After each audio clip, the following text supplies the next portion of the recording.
kita bahas. Ada banyak bangsa-bangsa yang menuduh bahwa Torah lisan itu baru ada belakangan gitu.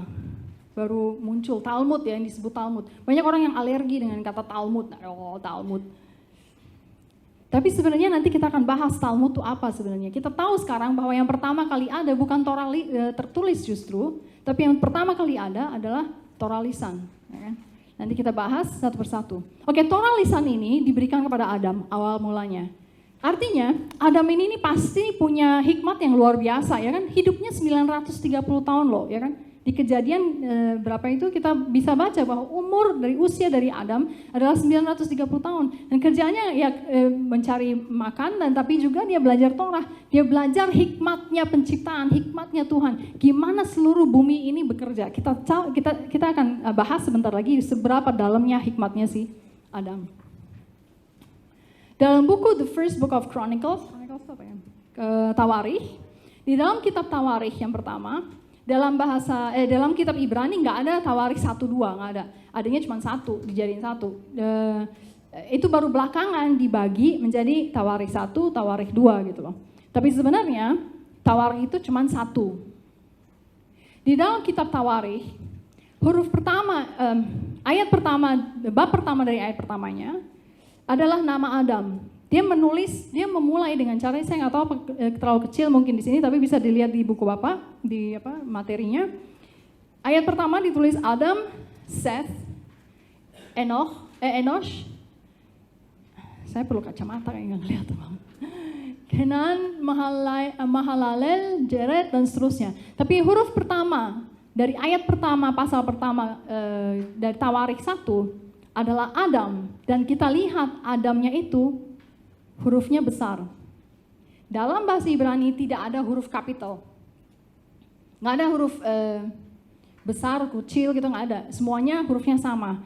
Jadi kalau di dalam kitab atau juga sekarang bukan gulungan kitab lagi, tapi dalam bentuk cetak, kalau ada huruf-huruf yang besar, lebih besar daripada huruf-huruf lain, atau lebih kecil, kita sebutnya diminished, itu pasti ada pesannya, itu ada artinya. Di sini artinya apa? Adam ini huruf alefnya itu ekstra besar, kalau di dalam kitab yang dicetak ekstra besarnya nggak besar-besar banget. Tapi kalau dilihat dari gulungan, besarnya lumayan bisa kelihatan. Alasan kenapa dia dibesarkan adalah untuk mengingat sesuatu. Mengingat bahwa si manusia pertama ini dia sebenarnya sempurna banget. Hikmahnya tuh luar biasa besar, dalam. Dan akhirnya hikmatnya itu semakin menurun atau tidak seoptimal seharusnya dengan berjalannya waktu. Sehingga yang lain-lain kan nggak ada yang tulisannya Adamnya huruf besar, nggak ada yang huruf besar di sini. Hanya di Adam. Kenapa dia besar sekali? Saya mau tunjukin salah satu contoh. Vaikra Adam, Shemot, Lechol, Habemah, ada memberikan nama kepada semua binatang. Memberikan nama, dalam bahasa Indonesia kayaknya memberikan nama. Kita berpikir ada binatang, ada anjing saya kasih nama Trixie, ada kucing saya kasih nama Bobo, ada burung saya kasih nama Quick Quick. Itu kayak memberi nama. Enggak seperti itu. Kalau begitu kerjaannya Adam, dalam 10 menit juga selesai kayaknya. Tapi kerjaan Adam bukan memberi nama seperti yang kita pikirkan. Ingat di dalam bahasa Ibrani, setiap nama, setiap kata, setiap huruf-huruf itu punya arti. Jadi ketika Adam memberi nama dalam tanda petik, yang dia lakukan adalah dia lihat itu binatang-binatang, dia tangkap itu esensinya apa, dengan kepekaan rohaninya dia tahu ini esensi binatang ini apa. Setelah itu dia rangkum esensinya itu dalam satu nama. Paham ya maksudnya ya? Contohnya adalah Kelev. Ini favorit saya. Kelev artinya apa? Anjing. Anjing, Kelev dalam bahasa Ibrani sebenarnya singkatan atau construction dari dua nama, dua kata, yaitu kulo, lev. Kulo artinya all, lev artinya heart. Jadi si Adam waktu ngeliat anjing, Dan dia bergaul sedikit, dia tangkap esensinya apa, dia tahu esensi dari anjing ini apa. Yaitu kulolev. It's all heart. This animal is all heart. Ini anjing ya, semuanya terdiri dari hati, emosi aja isinya. Hati aja, cinta aja nih isinya. Coba anjing kita tendang-tendang ya, kita aniaya segala macam. Kalau kita muncul di hadapan dia, tetap aja dia sayang loh sama kita. Tetap setia. Yang punya anjing pasti ngerti. Ya. Kenapa? Karena esensinya itu memang begitu. Tuhan ciptakan dengan esensi bahwa kulolev, it's all heart. Isinya hati semua, seluruh sel-selnya itu terbuat dari hati. Dari love, dari lev. Dan Adam punya hikmat yang sedemikian dalamnya. Adam itu punya kepekaan rohani dan pengertian Torah. Nah ini yang disebut Torah. Torah itu bukan cuma jangan membunuh, jangan mencuri, jangan hukum-hukum kayak lawyer gitu, judge itu kayaknya membosankan. Enggak. Torah adalah pengajaran yang dalam seperti itu. Bagaimana seluruh alam semesta ini bekerja. Apa hubungan antara ini dan itu. Dan seterusnya itu yang diajarkan oleh Torah. Kedalaman Torah itu seperti itu. Dan Adam memiliki hikmat itu. Adam menangkap esensi di setiap binatang. Dia langsung tahu. Dan dia bukan cuman di dalam Yudaisme diajarkan bahwa Adam itu bukan hanya memberikan nama-nama dari binatang-binatang. Dia juga memberikan nama pada dirinya sendiri, makanya dia disebut Adam. Dan dia juga memberikan nama kepada Hawa. Betul kan? Dia yang memberikan nama kepada Hawa. Segala sesuatu yang ada di dunia itu, ketika itu, dia yang kasih nama. Kenapa? Karena dia yang ngerti, dia yang paham apa esensi dari barang ini. Apa esensi dari ini? Apa esensi dari itu? Dia tahu persis. Kedalamannya sedemikian dalam. Yang berikutnya daga. Dag itu artinya apa? Ikan. Kenapa ikan dalam bahasa Ibrani artinya dag? Kalau di Manado atau di Belanda dag itu enggak begitu saudara. Ikan dalam bahasa Ibrani ada dag dan ada artinya. Dag itu artinya multiply. Multiply itu apa? Multiply itu apa sih? Berapa? Ya berlipat ganda, berganda-ganda. Kenapa?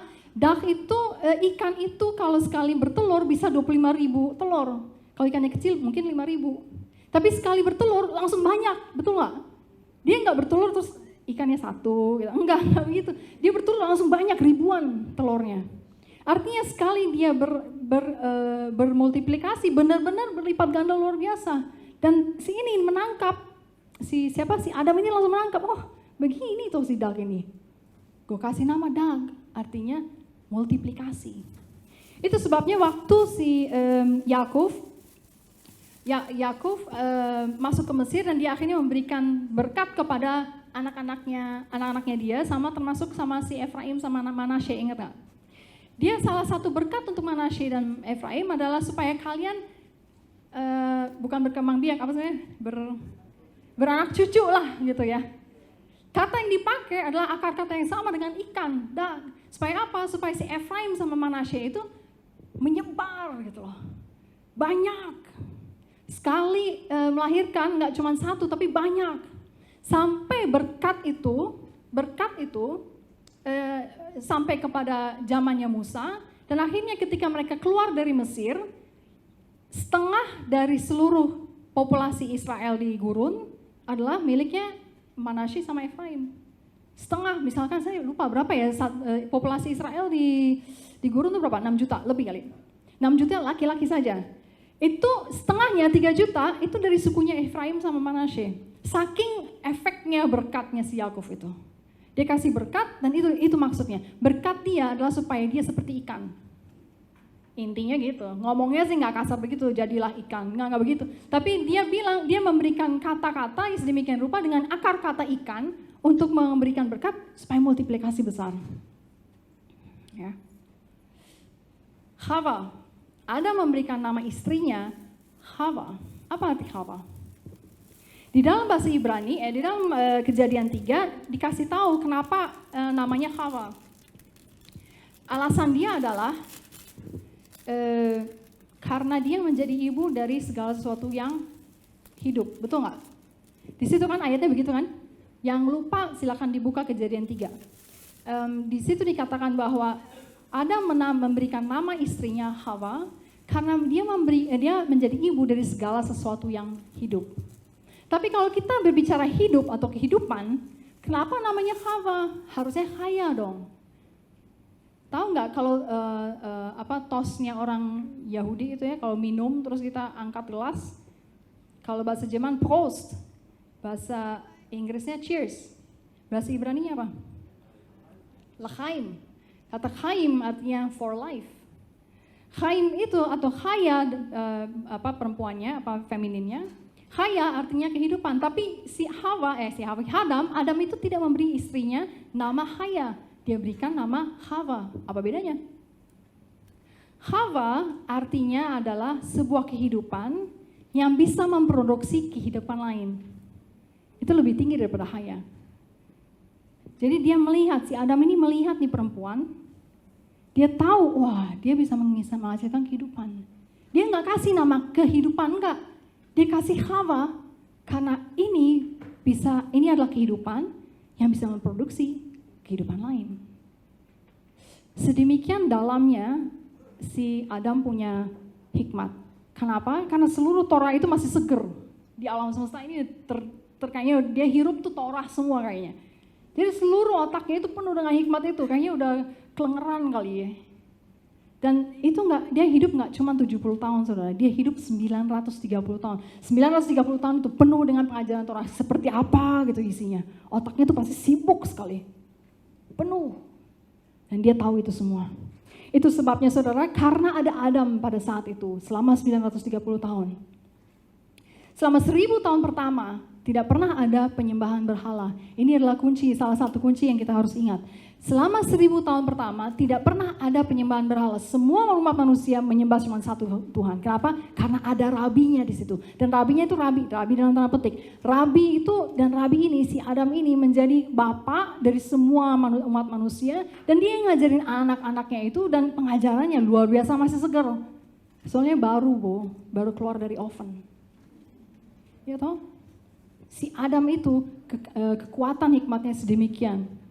Dan efeknya selama 1000 tahun itu akhirnya tidak ada penyembahan berhala. Pertama, milenium pertama. Oke.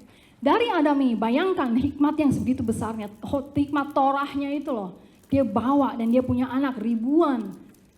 Ya anaknya nggak banyak, namun saya cucu-cucu dan banyak, dan umat manusia itu sampai ribuan. Dan dia Torahnya ini, tugasnya adalah menurunkan satu persatu. Menurunkan ke anaknya, menurunkan lagi ke cucunya, habis itu cucunya kasih lagi ke anaknya, dan terus menerus dari generasi ke generasi. Saya juga lupa, saya harusnya tulis di situ. Itu sebabnya dalam bahasa Ibrani, laki-laki atau jantan adalah zachar. Zachar itu akar kata yang sama dengan zachor. Apa arti zachor? Remember, ingat. Artinya apa? Tugasnya laki-laki, jantan, zachar, adalah membuat seluruh umat manusia mengingat Tuhan. Perhatikan kalau kita baca Torah, semua perintah yang paling sering diulang adalah ingatlah dan ceritakanlah. Benar gak? Ingatlah bahwa kamu itu menderita di Mesir, dan aku yang mengeluarkan kamu dari Mesir, dan ceritakanlah. Ingatlah di gurun kamu mengalami apa, dan ceritakanlah. Ingatlah bahwa di malam Pesak itu kamu melakukan apa, dan ceritakanlah. Itu selalu seperti zachor. Dan tugas untuk zachor mengingatkan adalah zachar, si jantan, si laki-laki. Si laki-laki yang punya tugas untuk mengingatkan anak-anaknya. Kalau di dalam Yahudi, bukan mengingatkan dalam arti mengajarkan agama, enggak, tapi mengingatkan pengalaman kita loh.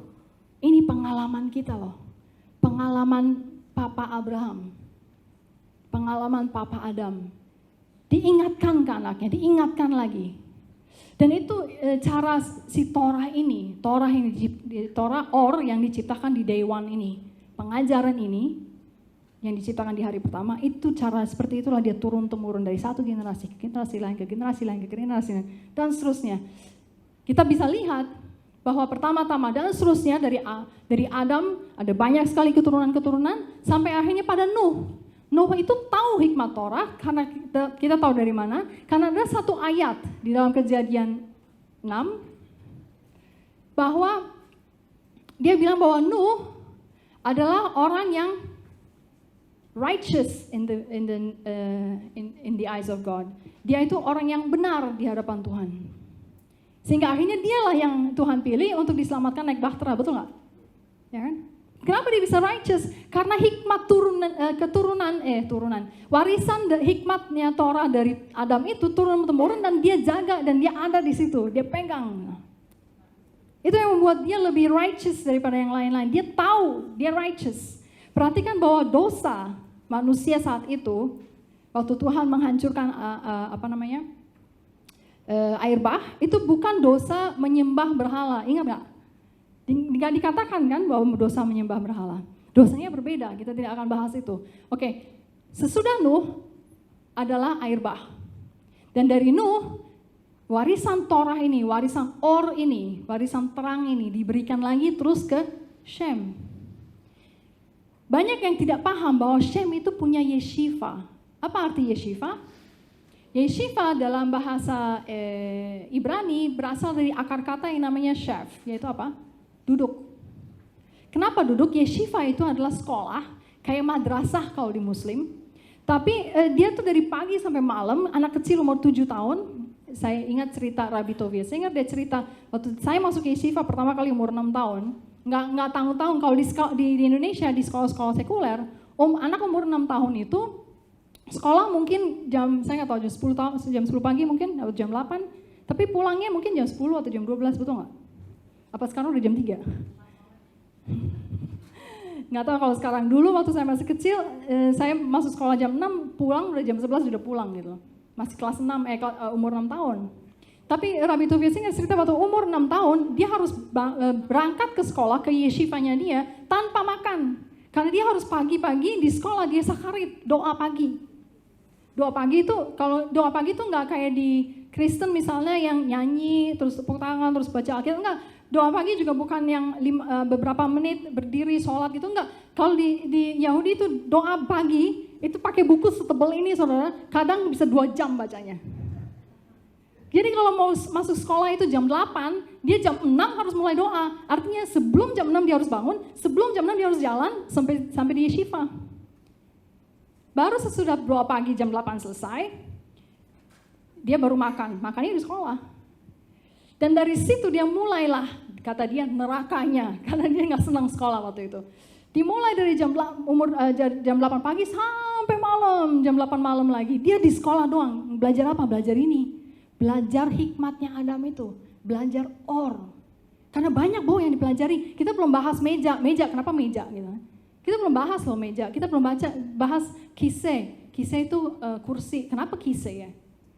Kita belum bahas kenapa kiseh itu artinya kiseh. Kenapa dav, kenapa beruang, dalam bahasa Ibrani dav. Kenapa dav gitu? Ada esensinya, ada hikmatnya di dalam situ. Kita belum belajar itu. Tapi di yeshiva itu ada banyak sekali yang dipelajari, nggak cuma nama-nama binatang, segala macam dari atas sampai bawah, dari sini ke sana, semua dipelajari. Sampai-sampai katanya, setiap orang Yahudi yang keluar dari yeshiva ini, kalau ditanya, mereka itu yeshiva ya, biasanya 2 sekolahnya. Dia sekolah yeshiva religius itu yang rohani semua belajar belajar Or itu, belajar terang itu. Dan bukan cuma itu doang, sesudah itu mereka ada cabang, harus ambil di tengah-tengah belajar Or itu harus ada pelajaran-pelajaran sekuler.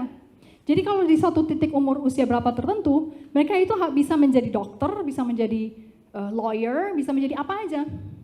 Bahkan salah satu rabi terkenal dan besar di zaman beberapa ribu tahun yang lalu, berapa tahun sih? Rabbi Maimonides, dia itu bukan cuma rabi doang, tapi dia terkenal sebagai dokter. Dan Rabbi Tovia Singer pun, dia itu bukan cuma lulusan jadi rabi, belajar Or itu, tapi dia itu punya S1 juga di bidang sekuler. Sorry, bukan S1, kalau di Amerika kan langsung S2 ya, master gitu ya. Dia pun punya 2 gelar, artinya dia sekolah itu 2 gitu loh. Kayak kita nih ya, saya misalnya fakultas teknik, saya ambil lagi yang lain, fakultas hukum misalnya. Jadi ada 2 bolak-balik satunya. Nah semua orang Yahudi punya seperti itu, dia harus belajar yeshivanya juga, tapi itu yang paling penting, tapi supaya bisa hidup dan bertahan di dunia ini, dia juga sekolah sekuler itu. Banyak yang jadi dokter, banyak yang jadi lawyer, banyak yang jadi akuntan. Dan ketika ditanya, kalau belajar yeshiva dengan belajar jadi dokter misalnya ya, mana yang lebih sulit? Dia bilang otak melepuh itu lebih banyak di yeshiva. Otaknya melepuh, saudara. Panas, berasap, nanti umur 8 hari, jam 8 tuh udah berasap gitu otaknya, kayaknya udah asapnya udah keluar gitu. Panas, karena otak mikir gitu. Dan itu yeshiva, itu benar-benar diketatin. Setiap laki-laki Yahudi masuk yeshiva itu mau dari umur 6 tahun. Kalau yang wanita juga ikut, cuman nggak perlu sampai sedahsyat itu gitu. Sekitar jam 2 udah pulang gitu. Lanjut. Jadi Shem itu punya yeshiva, dan dia meneruskan ornya ini, pengajarannya ini dari hari pertama yang penciptaan, diterusin terus sampai ke keturunannya, sampai keturunan yang namanya Ever. Dari kata Ever inilah muncul kata Ivrit. Ivrit artinya Ibrani dalam bahasa Ibrani. Kenapa orang Ibrani disebut Ivrit? Apa esensi dari Ivrit? Arti Ivrit adalah from the other side, atau dari seberang. Kenapa dari seberang? Karena pertama kali orang disebut Ivrit adalah si Abraham. Abraham dibilang from the other side karena pertama dia waktu itu menyeberang sungai. Jadi secara geografi memang from the other side. Tapi kedua alasannya adalah dia itu punya pola pikir yang sama sekali berbeda, benar-benar bertolak belakang dengan dengan sisa dunia ini, dengan bangsa-bangsa lain. Jadi kalau orang bangsa-bangsa ngelihat nih orang aneh ya, kayak from the other side. Jadi kalau kita nih ibaratnya bilang ini orang alien, kayaknya dari planet mana gitu.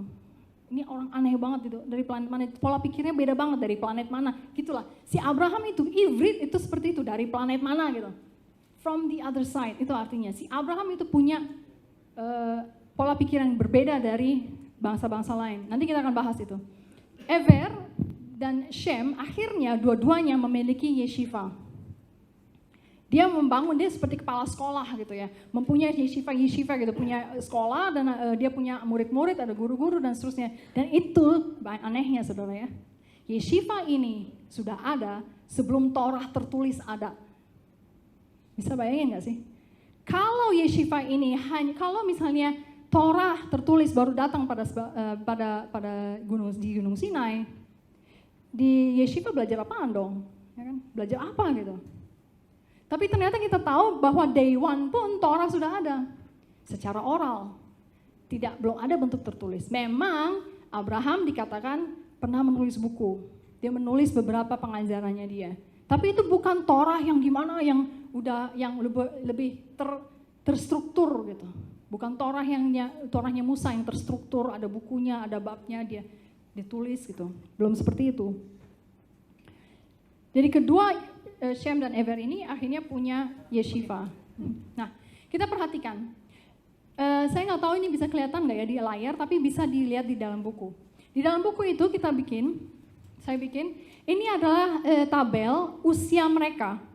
Saya nggak bisa lihat dari kacamata. Si Shem ini lahir tahun 1558, usianya 600 tahun. Ini semua bisa dibaca di dalam kitab Kejadian, semuanya ada. Kan dituliskan Shem itu pada usia sekian-sekian dia melahirkan siapa ya kan? Dan dia masih hidup sekian-sekian tahun sampai akhirnya meninggal ya kan? Itu dihitung aja, hitung satu-satu. Itu berapa tahun usianya si Shem dan umur berapa anaknya lahir, jadilah begini. Ya. Ini hitung aja, itu semua ada di dalam Alkitab. Dalam Kejadian berapa sih lupa. Shem ini usianya 600 tahun, lahir tahun 1558, ini 1558 kalender Ibrani ya, sampai meninggal 2158. Perhatikan ya bahwa ini sebelum Shem ini lahir sebelum air bah, ya kan? Sebelum air bah si Shem ini lahir, dan dia hidup tuh 600 tahun.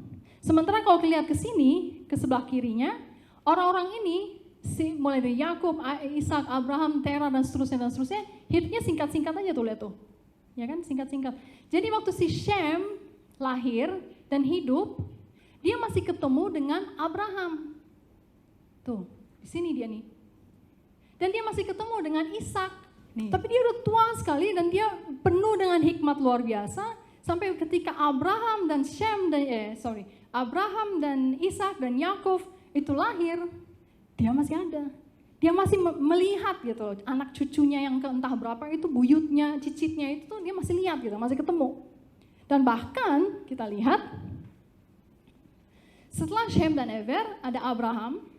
Nah, di sini saya tidak menulis, tidak bikin garis. Kenapa? Karena Torahnya itu tiba-tiba terputus. Ornya ini yang dibawa oleh Adam terus-menerus dari generasi ke generasi tiba-tiba terputus. Kenapa? Karena si bapaknya Abraham Terah. Karena Terah adalah penyembah berhala.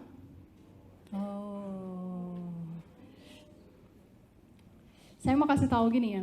Di dalam bahasa Ibrani-nya, di dalam kitab berapa tuh yang menceritakan tentang silsilah Abraham dan Terah, dikatakan bahwa Abraham dipanggil keluar ke Kanaan dari Ur Kasdim. Benar nggak? Nama yang dipakai itu Ur Kasdim. Kalau orang Yahudi dengar kata Ur Kasdim, dia tahu itu bukan hanya nama tempat. Itu nama sebuah kejadian.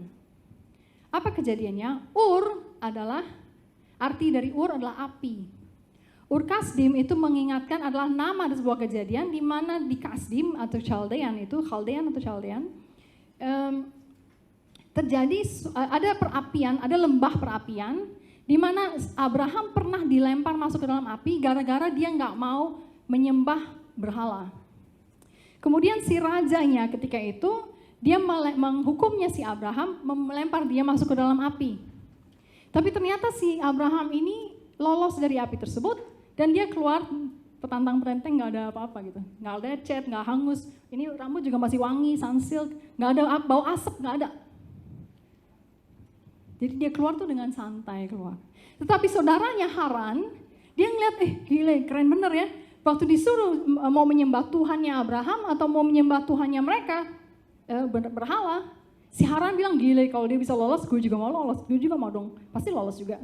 Dan dia masuk ke dalam api itu, yang terjadi adalah dia meninggal justru. Itu sebabnya di ayat itu ditulis, di Kejadian berapa itu ditulis, bahwa Haran meninggal di hadapan Terah. Kenapa di hadapan Terah? Karena dia itu udah masih muda, bapaknya hidup, bapaknya itu menyaksikan betapa gimana anaknya itu mati. Bagi orang tua, anak mati itu kayaknya nggak wajar, bukan nggak wajar ya, nggak alami. Harusnya anak yang menguburkan orang tua, ya kan?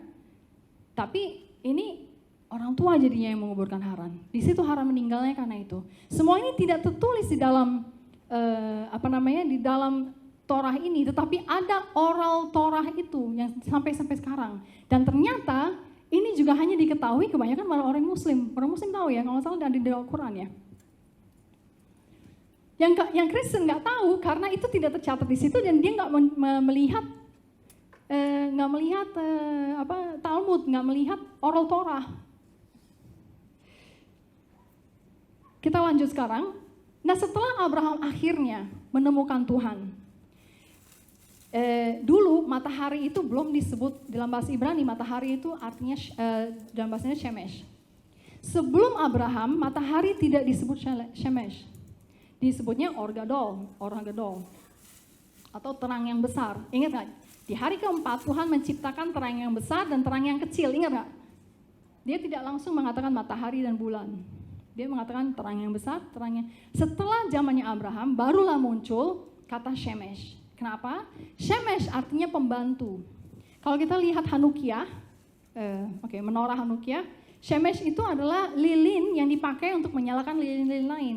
Jadi si lilin ini membantu untuk menyalakan yang lilin-lilin lain gitu. Shemesh itu adalah pembantu. Karena apa? Ketika itu Abraham lagi mencari-cari Tuhannya alam semesta ini siapa sih? Gitu. Sedang dia cari-cari seperti itu, dia melihat kayaknya matahari deh, ini Tuhannya. Tapi dia melihat matahari itu terbenam dan bulan itu muncul. Loh, kok matahari tenggelam ya? Oh, mungkin bulan kali yang adalah Tuhan alam semesta. Tapi bulan itu juga tenggelam juga ketika matahari terbit dan menjadi pagi dan matahari balik lagi. Dan dia bilang, loh ini siapa ya? Kayaknya jangan-jangan nih bukan bulan, bukan matahari, tapi ada sesuatu lagi yang lain gitu. Nah sampai akhirnya singkat cerita dia menemukan bahwa hanya ada satu Tuhan, Esa, Echad. Itu sebabnya dia akhirnya memutuskan ini nih jangan disebut Or-Gadol lagi. Dia bukan terang besar, dia ini bukan apa-apa, dia hanya Shemesh. Dia hanya membantu manusia untuk membedakan terang dan malam. Abraham yang menciptakan kata Shemesh itu, bukan menciptakan. Dia memberi nama matahari Shemesh. Karena dia menangkap esensinya. Ya kan? Setelah dia menemukan Tuhan, akhirnya dia merasa dia punya anak Ishak dan Yakub. Ini orang-orang ini ya, sebaiknya harus dikirim ke Yeshiva. Dan Ishak dan Yakub akhirnya memang pergi ke Yeshiva. Dia belajar di Yeshiva. Okay. Dari sini, dari semua Shem, dari Adam, Shem dan seterusnya sampai Yakub, itu orang ini terus menerus turun dengan cerita-cerita yang pernah saya ceritakan tadi, yang barusan saya ceritakan semua. Pertanyaannya adalah, mungkin saudara-saudara mikir gitu ya, kok bisa tahu ya? Kok bisa tahu ya? Kok ada ya oral tradition, ada apa cerita oral, cerita yang lisan seperti ini gitu. Kenapa ya? Kok bisa ya katanya? Bisa saudara. Soalnya bagi bangsa Yahudi itu bukan sejarah aneh-aneh, itu ada saudara keluarganya. Saya mau kasih contoh seperti ini. Ada seorang Belanda yang datang ke Indonesia namanya Johanan van der Beek. Dia punya anak namanya Cornel van der Beek. Ini adalah silsilah. Kemudian dia punya anak lagi, dia namanya Corrie van der Beek. Anaknya perempuan. Kemudian dia punya anak lagi, namanya Absar Wiryatmaja, tiba-tiba berubah karena dia perempuan kan. Dia menikah, punya anak Absar Wiryatmaja. Terus punya anak lagi, namanya Sulaiman Wiryatmaja, ini contoh aja. Kemudian dan Sulaiman Wiryatmaja itu punya anak lagi, namanya Elisheva Wiryatmaja. Ini silsilah saya, singkat, saya mau cerita aja. Kenapa ini penting? Saya mau cerita begini. Bagi Anda, melihat silsilah ini cuma nama-nama tanpa arti, betul nggak? Sama seperti saudara membaca Kejadian, ada silsilah Terah, Abraham, Nahor, Haran, Sarah, segala macam. Itu hanya nama-nama tidak berarti. Tapi Anda kan nggak tahu bahwa ternyata Corrie van der Beek ini punya saudara kembar namanya Marie van der Beek. Dari silsilah nggak kelihatan. Anda kan juga nggak tahu bahwa Corrie van der Beek ternyata menikah, si Yahudi ini, anak Yahudi ini ternyata menikah dengan kiai dan jadi Muslim. Sehingga seluruh anak-anak ini akhirnya jadi Muslim. Dari kiai. Nggak tahu kan, dari silsilah nggak kelihatan. Tapi Anda juga nggak tahu bahwa si Cornel van der Beek kemungkinan dari Yahudi dia berubah jadi Kristen. Tapi Anda juga nggak tahu juga bahwa ternyata si Cornel van der Beek ini, kenapa ini nggak mau? Lahir tanggal 28 Februari 1819 yang adalah tanggal yang sama dengan kelahiran saya. 28 Februari 19 pip, sensor. Dan Anda jadi nggak tahu kan, karena ada silsilah ini, ada satu pelajaran secara pribadi yang diterima oleh si Elisheva ini, bahwa ternyata mungkin saya ini gara-gara ini tanggal sama harus mengembalikan apa yang sebelumnya diubah oleh Cornel van der Beek, balik lagi ke Yudaisme. Dan generasi saya lah yang akhirnya turun, saya dan adik saya yang kembali ke Yudaisme.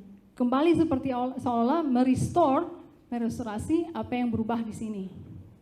Saudara, yang saudara lihat hanyalah ini, nama-nama tidak berarti.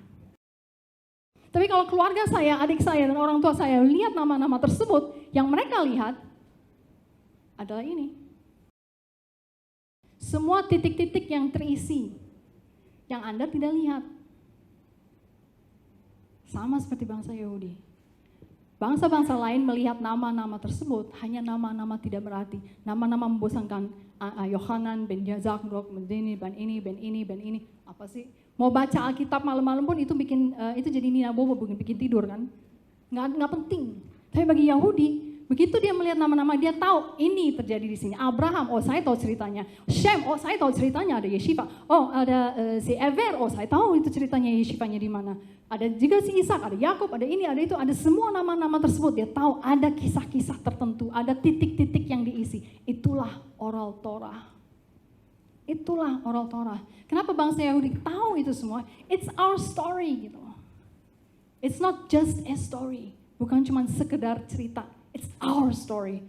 It's our family. It's my identity. Itu yang bikin mereka, itulah oral Torah. Itu sebabnya gak semua yang kita tahu tertulis dalam silsilah atau tertulis dalam buku. Kemudian Or itu, terang yang, Or atau Torah, terang yang diciptakan di hari pertama itu diteruskan oleh Shem dan Eber kepada Ishak, kepada Yakov, terus sampai turun-temurun, sampai akhirnya sampai ke zamannya Musa. Di zaman Musa, Or yang lisan itu, Taurat yang lisan itu, akhirnya jadi dalam bentuk format yang berbeda, yaitu tulisan. Saudara, pada zaman itu, pada saat orang menulis Torah atau menulis buku, dulu itu belum ada kertas. Jadi yang mereka pakai adalah parchment. Parchment itu terbuat dari kulit binatang, kulit kambing atau domba atau apa ya, kulit binatang lah ya, yang kosher. Diambil dalamnya itu yang menjadi alat tulis mereka. Mereka nulisnya tuh di situ, jadi bukan di kertas. Jadi Torah lisan walaupun dia begitu banyaknya pastinya dan tidak ada sama sekali misalnya nama-nama binatang yang baru saja saya ceritain itu di situ tidak ditulis ya. Tapi ada begitu banyak hikmat di dalam Or itu, di dalam terang itu, saking banyaknya. Nggak cukup untuk ditulis di dalam Taurat yang tertulis. Nggak cukup ditulis menjadi satu buku atau satu gulungan. Nggak cukup gitu loh. Kalau misalnya semua ditulis yang mereka tahu, semua hikmat itu yang mereka dapatkan dari Adam ditulis semuanya, berapa kambing atau binatang harus mati untuk dijadiin buku. Paham ya maksudnya ya?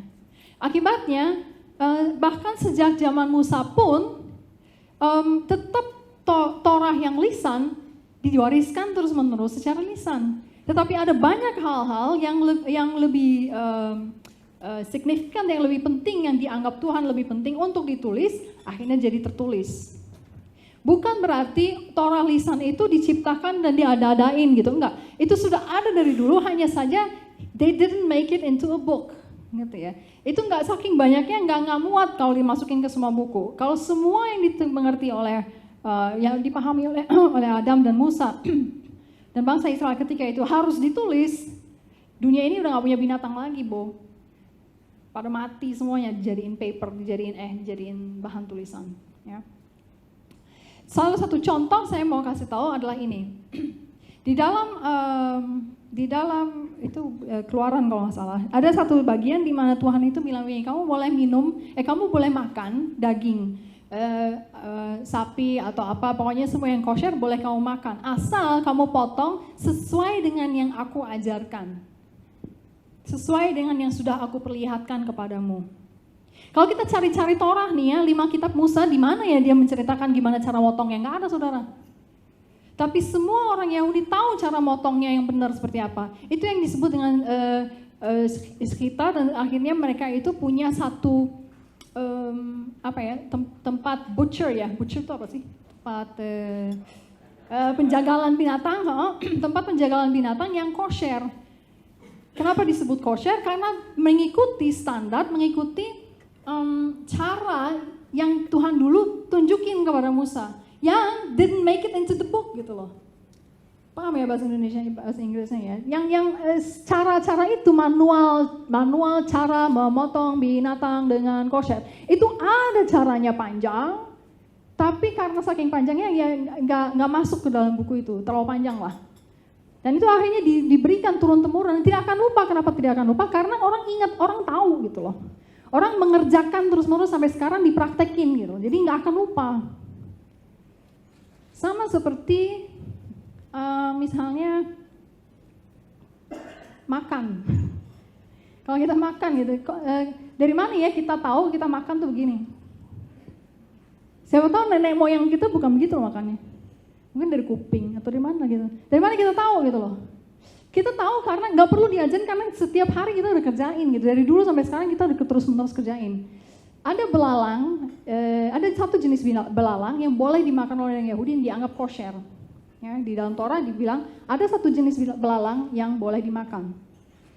Tetapi sekarang semua orang Yahudi nggak tahu lagi belalangnya yang mana karena mereka itu keluar dari Israel, udah tinggalnya di Indonesia lah, di Amerika, di Jerman, di mana-mana yang belalang itu nggak ada. Jadi mereka nggak tahu belalang yang mana ya. Tetapi ada satu suku Yahudi, yaitu ada satu jenis Yahudi, yaitu Yahudi Yemen, yang dari dulu sampai ribuan tahun tidak pernah keluar dari tanah mereka. Mereka selalu tahu belalangnya. Mereka selalu tahu, mereka masih makan sampai sekarang belalang tersebut karena di daerah mereka itu masih ada belalangnya. Sehingga mereka tahu, dia bisa nunjukin yang ini loh belalangnya, jenis yang ini loh. Itu nggak perlu lagi diajarin gitu, nggak perlu cari buku manual yang mana ya belalangnya, biologinya gitu, latinnya, nggak perlu lagi. Bagi mereka udah tahu ini belalangnya gitu loh, yang ini. Dari mana kita tahu anjing itu yang itu, kucing itu yang ini? Siapa tahu kucing yang ini, anjing itu yang itu. Paham nggak maksudnya? Kenapa kita tahu? Karena kita tahu, kita praktekkan, kita tahu yang mana anjing, yang mana kucing. Dari turun temurun kita tahu gitu loh, nggak perlu lagi diajarin gitu. Sama seperti itu. Bangsa Yahudi itu yang disebut dengan oral Torah itu bukan sesuatu yang khayal, enggak. Sesuatu yang secara rutin sudah mereka kerjakan dari ribuan tahun, sampai detik ini pun masih terus mereka kerjakan sehingga mereka tahu. Nggak perlu lagi ditulis. Sampai detik Musa pun akhirnya oral Torah itu tetap ada. Walaupun sebagian dari yang mereka tahu menjadi tertulis formatnya. Dan itu yang terjadi, Taurat tertulis itu terjadi pada zaman Musa. Oke, sekarang written Torah itu ditambah dengan or yang ada, yang sudah diciptakan di hari pertama. Semua or ini, baik yang tertulis maupun yang oral, semua or ini akhirnya diteruskan dari Musa, turun ke Joshua, turun lagi para tua-tua. Kenapa tua-tua? Ingat nggak waktu zaman Musa itu ada mertuanya Yetro ya. Dia datang untuk berkunjung ke Musa dan ketika itu mereka pesta makan. Tapi si Musa nggak ada. Lalu si Yetro nyari-nyari ini kemana sih si Musa ini? Ternyata Musanya lagi duduk menghadapi jutaan orang Israel menjawab pertanyaan-pertanyaan mereka. Pertanyaannya hal-hal seperti gimana sih cara motong kambing yang kosher itu gimana caranya ya? Atau gimana sih cara menguduskan hari Syabat tuh gimana ya? Dan secara satu persatu ada jutaan orang yang bertanya, dia duduk di situ untuk menjawab satu persatu pertanyaan mereka.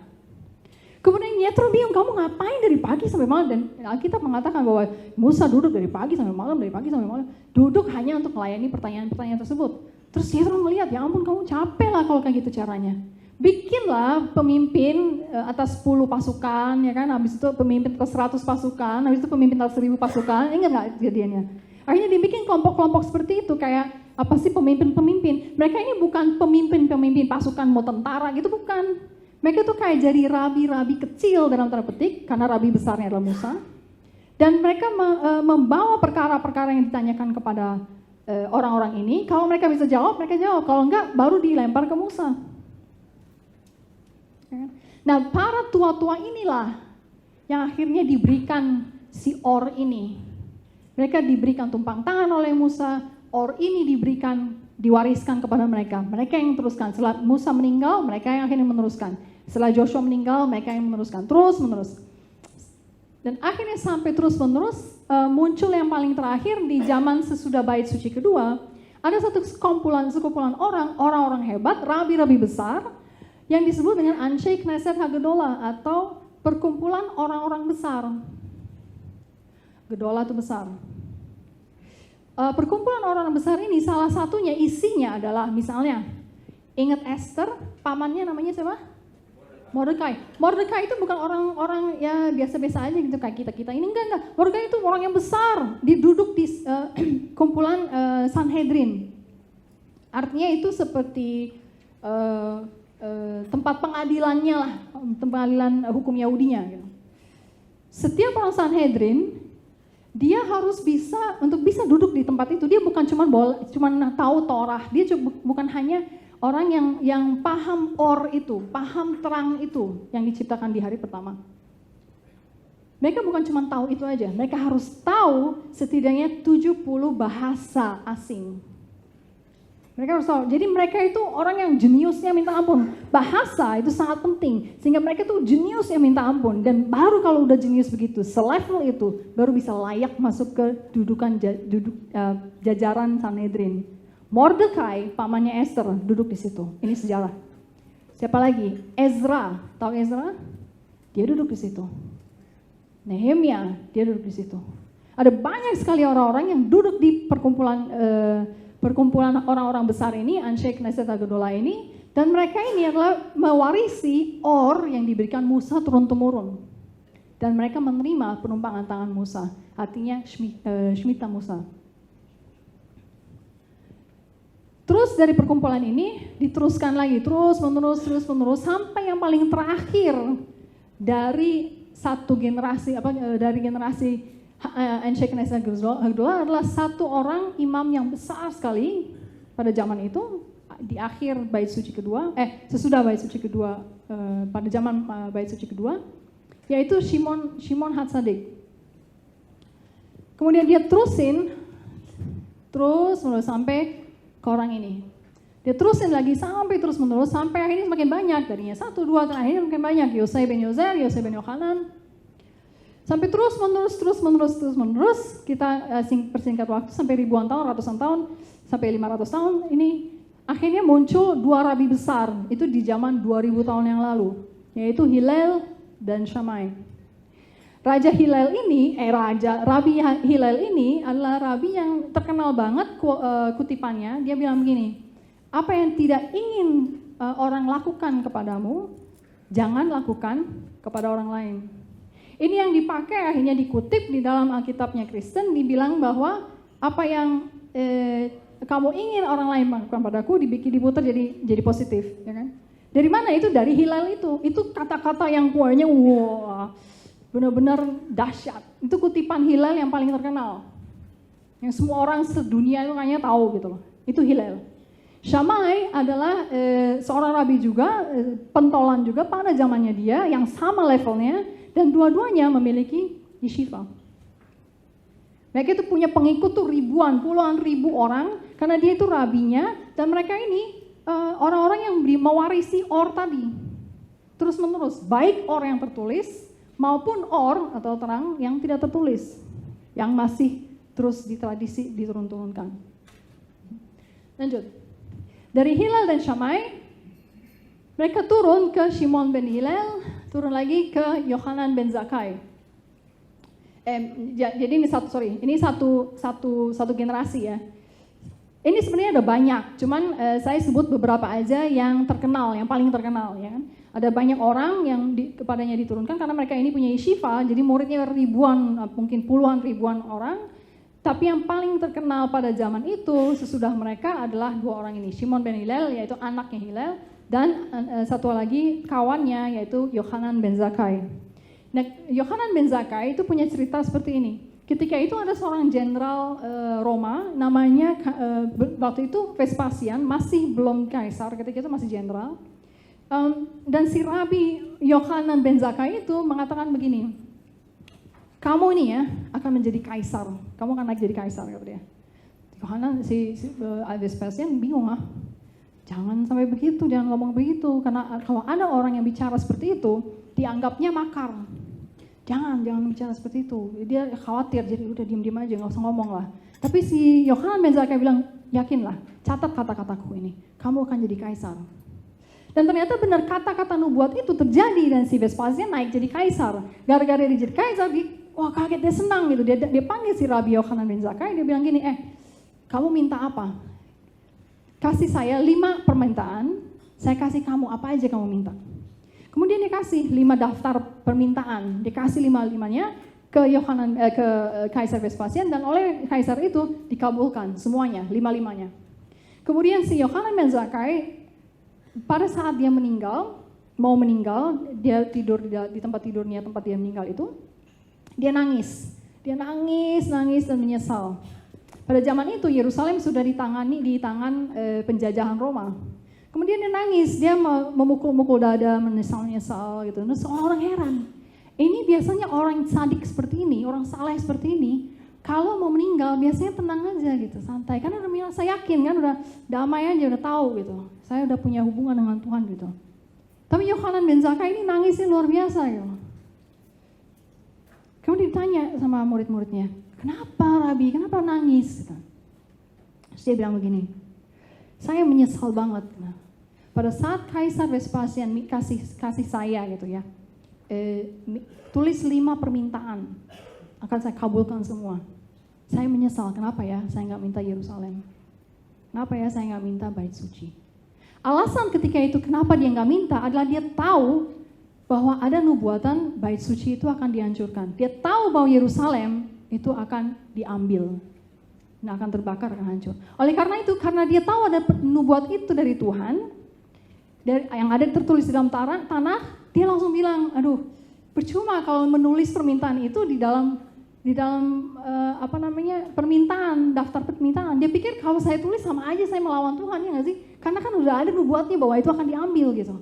Jadi ketika itu dia bilang, makanya saya nggak minta itu di dalam 5 permintaan tersebut.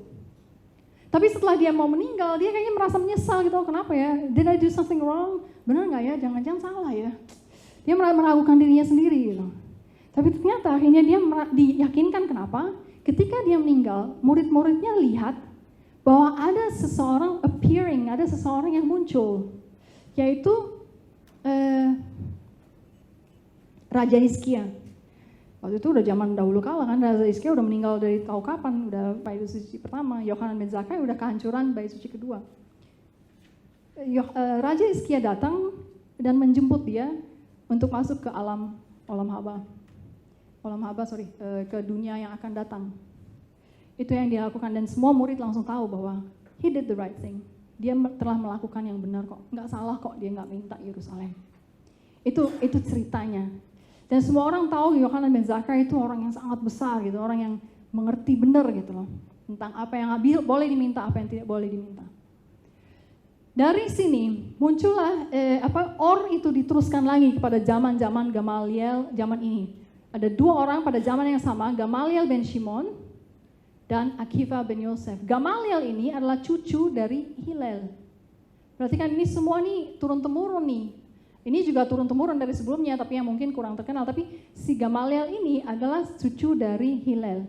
Ingat Gamaliel, nama Gamaliel muncul satu kali di dalam kitab orang Kristen. Pada zaman itu di Kisah Rasul dibilang muncullah orang-orang, ada sekte baru yang menyebut dirinya kekristenan, dan dia bilang dan mereka itu diperhadapkan di pengadilan, ingat nggak? Kemudian hakimnya, atau sebenarnya hakim itu bedinnya gitu adalah si Gamaliel ini, dan dia bilang udahlah, kalau memang mereka dari Tuhan mereka akan bertahan, kalau memang bukan dari Tuhan ntar juga hilang sendiri, gitu katanya. Itu Gamaliel yang ini pada zaman itu Gamaliel itu sudah besar, sudah memiliki yeshiva sendiri, menurunkan dari diwariskan oleh bapaknya, kakeknya.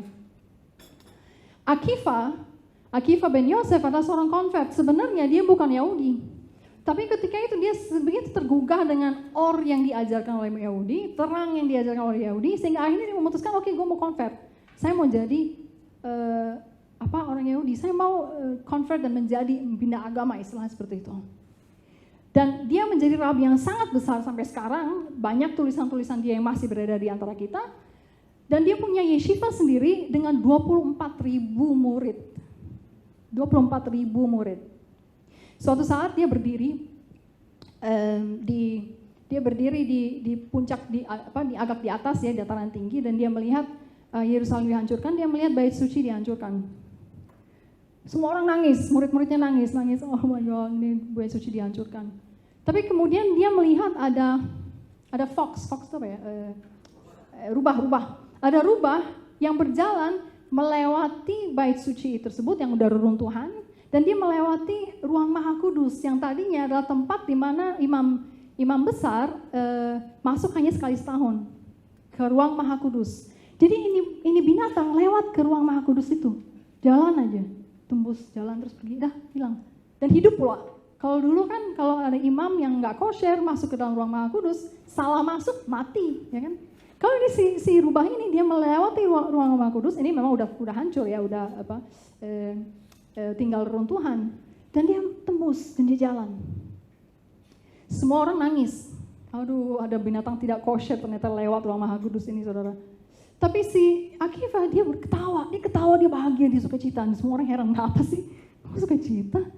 Terus dia bilang gini, kenapa Rabi kok kamu sukacita? Akiva bilang begini, Rabi Akiva bilang gini, rubah yang jalan itu ada nubuatnya di dalam Torah.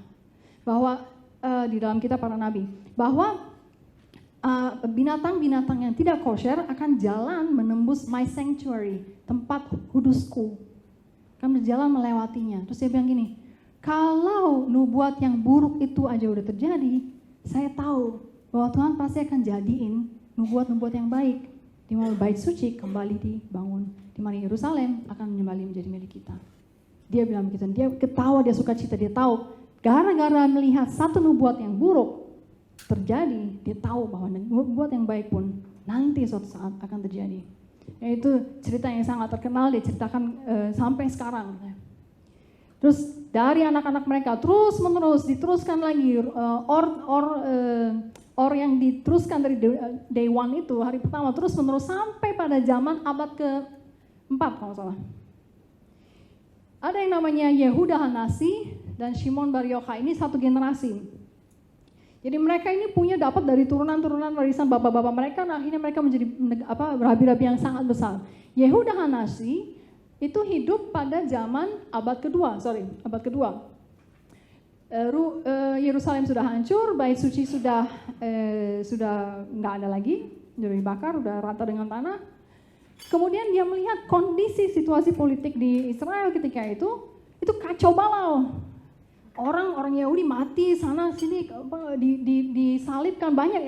Penyaliban itu nggak cuma satu pada saat itu. Ada ribuan, puluhan ribu orang Yahudi disalibkan gitu. Di mana-mana itu bau bangke kemana-mana. Karena apa? Orang mayat-mayat Yahudi itu dibiarkan aja di situ gitu sampai lama. Dan itu nggak cuma satu dua orang, ribuan. Dan dia melihat, aduh ini kacau banget sih. Kalau kayak gini terus kita bisa punah katanya. Maka karena mereka tahu bahwa mereka bisa punah, orang-orang rabi-rabi pada zaman itu akhirnya mulai membawa jemaat-jemaatnya untuk keluar dari Yerusalem, lari supaya untuk bisa menyelamatkan hidup mereka, gitu.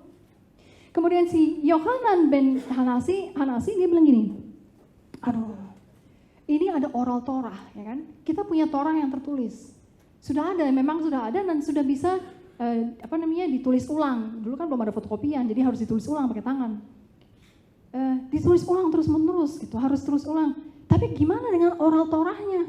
Torah lisannya kan kita pun masih ada. Kalau sampai semua jemaat-jemaat masyarakat yang ada di Yerusalem pada mencar-mencar, jangan-jangan mereka mencar tanpa rabi, lalu oral Torahnya hilang dong. Gitu, masuk akal kan? Masuk akal karena Yehuda Hanasi bilang gini, ini jangan sampai orang Yahudi itu mencar ke dunia, ke bangsa-bangsa, jangan sampai mereka lupa oral Torah. Lupa yang belalang yang mana ya? Ya kan? Kalau udah dicabut dari tanah, pasti udah lupa lah, jangankan belalang. Bahasa Ibrani aja udah lupa. Orang-orang yang lancar bahasa Ibrani hanya orang-orang yang memang belajar terus-menerus di yeshiva atau ya tinggal di Israel. Tapi kalau dicabut seperti itu, Yehuda udah sabar, udah tahu gitu, ini kayaknya bakal hilang nih kalau terus-menerus kayak gini. Akhirnya dia menjadi redaktor Mishnah. Dia kenapa redaktor? Karena semua oral Torah yang ada sebenarnya itu pernah dicatat atau pernah ditulis oleh rabi-rabi pada zaman itu dan pada zaman-zaman sebelumnya. Dan oleh nabi-nabi juga. Semua nabi itu hanya gara-gara itu oral Torah, bukan berarti nggak ada catatannya saudara. Catatannya banyak, misalnya si Rabi Tommy misalnya, dia nulis tentang, saya mau nulis tentang oral Torah, tentang Shemitah, tentang misalnya tentang Syabat. Oh, saya oral Torah tentang pemotongan hewan misalnya. Ada banyak orang yang punya tulisan-tulisan seperti itu. Yehuda, yang dilakukan oleh Yehuda, dia tahu siapa aja nih tulisan-tulisan yang syah yang masih dipakai pada zaman itu, dia kumpulin, dikompilasi jadi Mishnah. Itu disebut, makanya dia bukan penulis Mishnah, bukan. Dia redaktur Mishnah. Artinya artikel-artikel kayak majalah aja, artikel-artikel yang ditulis oleh berbagai macam orang dikumpulin jadi satu. Tapi masalahnya artikel ini bukan hanya ditulis oleh generasi itu, tapi oleh generasi-generasi sebelum-sebelumnya. Pokoknya semua artikel yang ada, semua kutipan yang ada, semua ditulis di situ. Itulah Mishnah. Kemudian lanjut. Shimon Bar Yochai juga demikian, ada satu buku, kumpulan buku-buku yang namanya Zohar. Jadi saudara, kalau misalnya ada banyak orang yang datang kepada saya atau kepada teman-teman di SKM, dia nanya gini, pinjem dong Talmudnya. Saudara, yang disebut Talmud itu nggak cuma satu buku, bervolume-volume, ada Mishnah, ada Gemara, terus ada lagi yang namanya Zohar, ada banyak, saudara, itu bervolume-volume, dan volumenya nggak cuma tipis ini, banyak, tebel. Saya mau cerita, Rabbi Tovia Singer itu dia punya rumah di New York karena dia turunan dari rabi-rabi, nanti saya ceritakan. Dia punya kumpulan buku-bukunya itu sampai 2000 buku. Turun-temurun dari rabi ke rabi diwariskan. Ornya itu diwariskan turun-temurun. 2000 buku, semuanya ada di sana di New York, nggak bisa dibawa ke sini, saudara. Mahal, gede, tebal-tebal. Jadi kalau misalnya ada orang mau pinjam dong Talmudnya, saya nggak bisa kasih satu buku nih Talmud. Nggak, itu banyak. Berbagai macam bahasa. Bahasa Ibrani, bahasa Arab ada juga. Kenapa bahasa Arab? Karena banyak orang-orang yang akhirnya lari dari daerah Israel kan ke tempat lain. Mencoba untuk survive, bertahan hidup. Ada banyak yang seperti itu. Lanjut. Dari Yehuda Hanasi, Shimon Bar Yochai terus diturunkan terus sampai akhirnya Rabbi His dan Rabbi Ashi yang menjadi redaktur Gemara. Ini sama aja, dia pikir orang-orang ini ya yang dilakukan oleh Yehuda itu udah baik. Banyak hal, banyak oral Torah yang ditulis oleh orang lain dikumpulin jadi satu. Gemara juga seperti itu. Ada lagi tambahan-tambahan lain yang ditulis lagi dijadiin satu.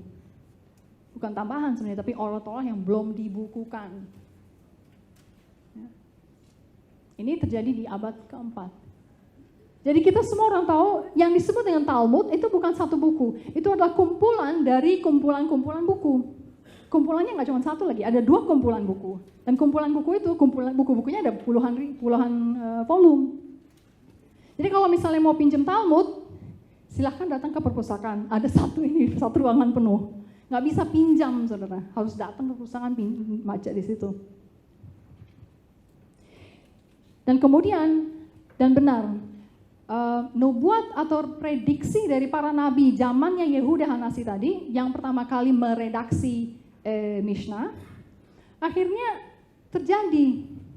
Pada abad keempat, banyak dari rabi-rabi besar itu dibantai, matiin semua. Sehingga yang ada tinggal murid-murid yang memang udah jago-jago, udah hikmatnya udah tinggi. Kita bilang murid itu bukan kelas 1 SD, enggak. Murid itu udah jadi memang, tapi ya murid gitu.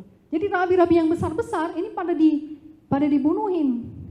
Sehingga akhirnya ketika mereka mati, mereka merasa nggak apa-apa deh gue mati. Yang penting anak-anak kita nih, murid-murid kita, generasi berikut udah punya pegangannya. Udah ada Talmud, udah ada Torah dari Sinai. Udah ada catat setidaknya, udah banyak lah kumpulannya, udah satu perpustakaan itu banyak gitu. Mereka tinggal pelajari. Dari sinilah akhir dari Shmicha Musa, yaitu akhir dari penumpangan tangan. Jadi di situ para rabi pada mati. Tapi murid-muridnya terus belajar. Murid-muridnya yang mati itu terus belajar dan meneruskan. Dan murid-murid itu berkembang, ada banyak sekali, ada turun-temurun. Satu murid tuh, orang Yahudi Ortodoks tuh, anaknya tuh gak cuma satu, saudara, karena bisa 12, banyak. Jadi satu rabi bisa menghasilkan 12 rabi gitu, banyak gitu loh. Dan orang-orang ini terus-menerus belajar, dan mereka itu tidak lagi disebut dengan satu nama. Dan tadi kan saya menyebutnya nama, Shimon Bar Yochai lah, inilah, itulah. Saya sebut satu nama. Sekarang ada begitu banyak kumpulan rabi-rabi yang besar-besar seperti ini, yang meneruskan Or tadi, sehingga akhirnya kita sebut dengan generasi. Ada generasi Tanaim, yaitu dia mengkompilasi Mishnah. Ada generasi Aromaim, terus ini tahunnya saya lihat dikompilasi Gemara. Ada Saporaim, ada Gaunaim, ada Rishonim, ada Acharonim, sampai tahun 2000. Jadi rabi-rabi yang masih ada sekarang, Rabbi Tovia Singer termasuk di mana? Di bawah, belum ada namanya. Karena yang memberi nama nanti adalah generasi berikut setelah generasi Rabbi Tovia Singer meninggal. Yang memberi nama adalah itu. Jadi banyak banget keturunan-keturunan ini, banyak sekali. Turun-temurun, Or itu diteruskan kayak estafet gitu, satu generasi lain. Dan itu terus-menerus ditahan, dijaga supaya semua itu tepat. Dan seringkali, sekali lagi, Rabi itu menurunkannya nggak ke orang lain, tapi langsung ke anaknya sendiri. Makanya ingat tadi Zachar dan Zachor ya. Ingat Zachar dan Zachor. Laki-laki lah yang punya tugas untuk menurunkannya terus menerus. Kenapa saya ceritakan ini? Karena begini. Di dalam Yudaisme orang nggak bisa sembarangan ngaku-ngaku jadi rabi, nggak bisa. Dalam Yudaisme, kalau misalnya di keyakinan-keyakinan lain, orang jadi pembicara nggak apa-apa, nggak masalah. Oh, pendeta besar atau kiai besar, mau mau terkenal, nggak terkenal, nggak masalah. Memang di Yudaisme ada kalanya tidak masalah juga, tapi sangat ditekankan semua orang tahu ini rabi, silsilahnya dari mana. Dia mendapat estafetnya terang itu, estafet ornya itu dari siapa? Itu mereka selalu tahu dan selalu ada. Dan setiap orang Yahudi punya buku silsilah. Rabbi Tovia Singer dia punya buku silsilah 2, yaitu dari Lewi dan keturunan Lewi dan keturunan Daud. Harun dari Harun saudaranya Musa, dan juga dari Daud dari mamanya. Tapi semua orang Yahudi punya silsilah itu supaya dia tahu gitu loh. Ketika dia ngaku-ngaku saya rabi, orang Israel itu cek, oh iya rabi ya. Rabinya siapa? Rabi lo siapa? Yeshiva mana? Oh sorry, nanti ya. Yeshiva mana katanya? Nanti dia akan tanya, dia akan selalu cek. Gak bisa sembarangan nanya rabi, karena rabi itu harus benar-benar ada di dalam silsilah, dalam tanda petik itu yang barusan kita bahas. Dia harus ada dalam garis itu gitu. Hillel, Shammai, Gamaliel, yang mana? Yohanan dan Zakkai, siapa? Dan itu juga sebabnya kalau baca Alkitab, ada banyak sekali rabi-rabi gadungan. Dia datang, dia bilang rabi, dan dia mengajarkan sesuatu yang lain yang tidak kita kenal, menyembah orang lain, bukan Tuhan misalnya. Dan kita selalu tanya, orang-orang yang seperti ini, banyak orang-orang Yahudi di sekitarnya akan menuding dia, dia tanya gini, siapa rabimu? Siapa Yeshiva? Di mana Yeshivamu? Semua orang pasti ditanya seperti itu. Dia pasti akan tanya. Dan saya pernah lihat ada satu forum, ada satu di Facebook, ada satu orang yang lumayan terkenal di dunia ini ngaku-ngaku rabi. Semua orang Yahudi, gengnya Rabbi Tovia Singer, tapi Rabbi Tovia Singer terlalu sibuk untuk mengurus ini. Tapi gengnya dia langsung membantai lah, dalam tanda petik membantai di dalam Facebook. Dia bilang, siapa rabimu? Di mana yeshivamu? Gitu. Selalu dibantai seperti itu, dia nggak bisa jawab. Karena dia memang bukan rabi dalam tanda petik, dia nggak pernah ke yeshiva. Akibatnya yang diajarkan ke orang-orang yang kasihan itu, karena dia seperti domba-domba yang disesatin aja. Yang diajarkan sama sekali berbeda dari apa yang udah diturunkan dari atas, dari Adam sampai ke sekarang. Gitu. Sama sekali berbeda. Dan orang ini bilang begini di Facebook, lah kenapa lo tanya yeshiva? Musa yeshivanya di mana? Tapi itu beda saudara. Musa ada di zaman Sinai itu, di Gunung Sinai. Dia ada di situ ketika Tuhan di seluruh bangsa mendengar suara Tuhan. Bukan cuma mendengar, di Alkitab, di Taurat dikatakan bangsa itu bukan cuma mendengar suara Tuhan saudara, melihat suara Tuhan. Kita nggak tahu maksudnya apa melihat, tapi segitu jelasnya, segitu realnya, seluruh bangsa bisa melihat suara Tuhan. Terus orang ini, kawannya Rabbi Tovia Singer tanya begini, Musa itu punya pengalaman Gunung Sinai, pengalaman dengan Tuhan. Kamu punya pengalaman dengan Tuhan di mana? Dia bisa bilang, oh di kamar. Siapa yang saksinya gitu loh. Kalau di Gunung Sinai, saksinya berapa orang? 6 juta laki-laki seluruh orang Israel. Semua orang Israel ada di situ ketika itu. Nggak bisa dibantah. Tapi rabi gadungan ini, dia nggak bisa mengatakan yeshiva mana, dia nggak bisa mengatakan rabi mana, dia nggak bisa mengatakan suara Tuhan saya dengar di mana gitu. Jangan-jangan hanya di kepala doang. Gitu. Jangan-jangan, dan itu hati-hati sekali. Itu yang menyebabkan kenapa bangsa Yahudi yang ini nih, yang ada silsilahnya dalam tanda petik, dengan rabi-rabi Yahudi yang di luar itu tiba-tiba nih beda banget. Kalau yang satu ngajaran ini, yang satu ngajaran ini gitu. Kenapa bisa beda gitu? Karena itu. Orang ini ngaku-ngaku bilang begini, saya kan orang Israel, saya bisa loh bahasa Ibrani. Saya sama jagonya sama Rabbi Singer. Malah saya lahir di Israel. Kamu kan Rabbi Singer lahirnya di New York. Saya lebih jago bahasa Ibrani-nya. Tapi bahasa Ibrani nggak cukup, saudara. Harus tahu kerangka itu, harus tahu dari turun-temurun gitu. Itu sebabnya saya ceritakan. Orang nggak gampang panggil Rabi. Orang nggak gampang ngaku-ngaku jadi Rabi. Dan memang tidak boleh ngaku-ngaku. Apa sih artinya Rabi? Ada yang tahu nggak ya?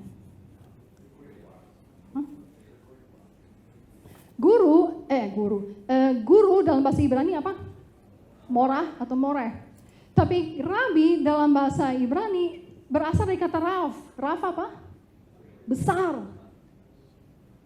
Waktu kita bilang panggil seseorang Rabi, kita panggil dia my great one. Seseorang yang great, seseorang yang agung. Kenapa agung? Ini orang ya menghabiskan seluruh hidupnya belajar sampai ngelotok gitu, sampai asapnya tuh keluar dari kuping gitu loh. Saking panasnya, saking susahnya belajar. Dan dia dapat warisan dari atas, dari Adam, dari ini, jelas gitu loh. Jadi ketika dia ditumpang tangan, jadi akhirnya diangkat jadi Rabi, dia itu harus jadi ordained ya, ordained itu apa ya? Ditahbiskan, dia harus ditahbiskan oleh Rabi yang memang ada juga di dalam silsilah itu. Yang jelas silsilahnya yang mana gitu loh. Dan kita panggil dia Rabi, sebenarnya kita bilang my great one. Ada I-nya itu ku, seperti my great one, my great one. Gak bisa bahasa Indonesia apa? Sang agungku, apa sih? Itu artinya Rabi. Nah sekarang saya kasih lihat. Kita cek si Rabbi Singer ini gimana? Si Rabbi Singer. Rabbi Tovia Singer seperti apa? Bapaknya Rabbi Tovia Singer namanya Rabbi Shlomo Singer dan dia punya yeshiva di Pasaik Torah namanya. Yeshiva ini ada ribuan bahkan puluhan ribu orang yang tinggal di situ, yang belajar di situ. Sama seperti Shem juga yang punya yeshiva, sama seperti Ever yang punya yeshiva. Dia juga punya yeshiva. Bapaknya Shlomo Singer adalah Rabbi David Yehuda yang akhirnya lari dari yang ada di Amerika. Yang atasnya lagi nenek moyangnya adalah Chief Rabbi Tovia Singer. Nama Tovia Singer, Rabbi Tovia Singer itu diambil, dikasih berdasarkan orang ini, Chief Rabbi Tovia Singer. Dia ini adalah Chief Rabbi di Hungaria yang pindah ke Amerika karena perang. Dia bawa keluarganya ke Amerika supaya jangan mati gitu pada zaman Nazi itu. Yang terjadi adalah Chief Rabbi Tovia Singer ini mendengar bahwa Hungaria, kampung halamannya ternyata sudah diserang oleh Nazi. Dan dia kembali ke Hungaria untuk membantu jemaatnya di sana. Apa akibatnya? Dia meninggal di concentration camp. Dia memberikan hidupnya gitu loh untuk membantu. Lanjut. Nah mereka ini disebut Aharonim. Kemudian di atasnya ada Rabbi Yehezkiel Landau. Dia ini chief Rabbi juga yang sampai sekarang dia itu menulis halakha. Halakha itu apa ya? Kayak peraturan di dalam hukum Yahudi. Dia ini otoritas yang sangat besar yang mendefinisikan dan menjelaskan Jewish law untuk masyarakat umum. Ini sangat besar. Jadi setiap halakha yang kita lakukan, dialah itu yang ngajarin sebenarnya. Dialah yang membuatnya bisa diakses oleh banyak orang. Dia menjadi otoritas yang besar di halakha. Kemudian di atasnya adalah Rabbi Shlomo Yitzhak, yaitu Rashi. Ini orang yang sangat terkenal, dia orang yang komentari Torah, menulis komentari Torah, dan sampai sekarang komentari Torah itu ditulis di dalam semua Alkitab Torah ya, di dalam Tanakh. Jadi semua komentari itu ada di situ, itu dari Rashi. Yaitu cucunya. Lanjut. Kemudian ada lagi keturunannya dia adalah Chief Rabbi Gamaliel. Ingat Gamaliel nggak? Rashi ini keturunannya dia nih, Rabbi Gamaliel yang punya yeshiva. Dan kita tahu dia adalah keturunan Chief Rabbi Hillel. Jadi jelas sekali kalau orang di Israel mengklik Rabbi Tovia Singer, keluar tuh semua. Udah tahu, oh ini shpichanya siapa. Oh ini tahu nih, tang. Udah tahu nih. Oh ini dari sini, oh dari Hillel nih.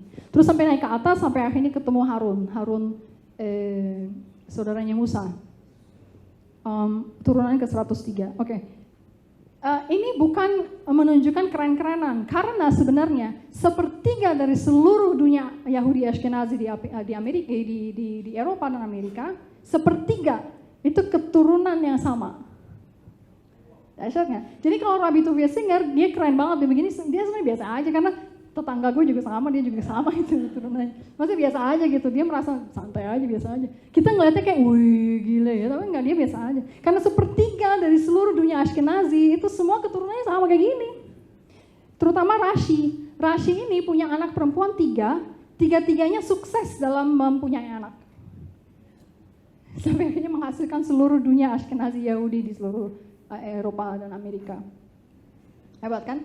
Tapi semua orang bisa tahu kalau seseorang itu rabi, dan kebanyakan orang rabi yang sekarang kita kenal, itu kalau ditanya, bapak lo rabi nggak? Rabi. Kakeknya rabi nggak? Rabi. Siapa juga rabi terus gitu loh.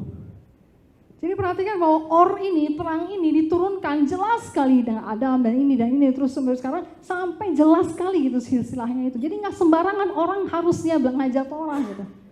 Kalau ada yang ngajar yang bukan rabi, harusnya nempel kayak saya ini.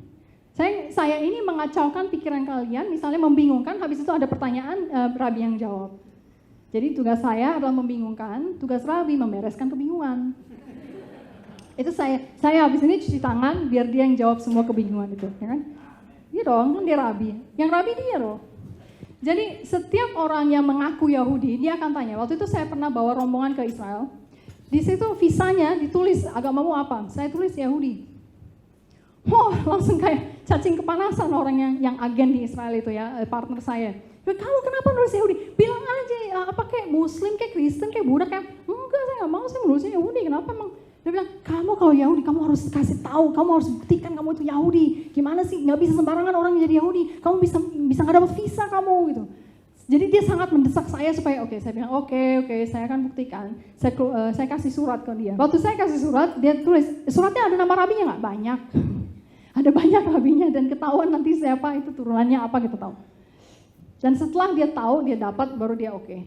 Jadi nggak sembarangan gitu. Ada satu orang di Indonesia yang ngaku-ngaku rabi dan dia menyebar-nyebar kemana-mana ngomongnya dia itu rabi. Sampai dibawa akhirnya sama orang Belanda datang ke Israel, si Belanda ini yang bayarin, dan rabi ini dalam tanda kutip dibilangin sama si perempuan Belanda ini, bilang ini rabi saya. Bangga dong si Belanda ini, si ibu Belanda bangga sekali dengan ini rabi saya nih gitu.